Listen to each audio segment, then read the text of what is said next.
Last month, my grandpa upgraded his hearing aid to one of those fancy models with Bluetooth connectivity. The whole family was thrilled.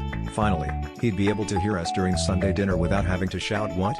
every 5 seconds. But, as with all things involving grandpa and technology, we should have known it wouldn't be that simple. The first sign of trouble was when I caught him in the living room, grinning mischievously with his phone in one hand and his hearing aid flashing a suspicious blue light. Turns out, the hearing aid could pair with his phone, and Grandpa had discovered a new app called Pet Voice. With a few taps, he could project his voice through a tiny speaker on the dog's collar. Now, our family dog, Buddy, is an absolute angel, but not exactly the sharpest tool in the shed. Still, we figured, what could go wrong? Grandpa, however, saw it as the perfect opportunity to test out the range. He started off with harmless stuff like, "Buddy, sit," or "Buddy, fetch my slippers."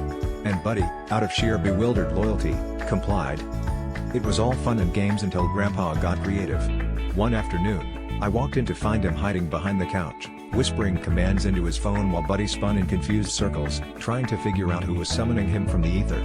Eventually, the rest of the family caught on, and we tried to intervene. But Grandpa was in too deep. At one point, he programmed the collar to ring like a phone every time he called Buddy, just to see what would happen. Buddy, being Buddy, started running to the phone every time it rang, convinced he was the one getting the call. Now, Buddy refuses to respond to Buddy or even Good Boy. He only perks up when someone says, "Caller ID." Grandpa thinks it's the funniest thing in the world. After all, who else can say their dog only answers when he's got a rough connection?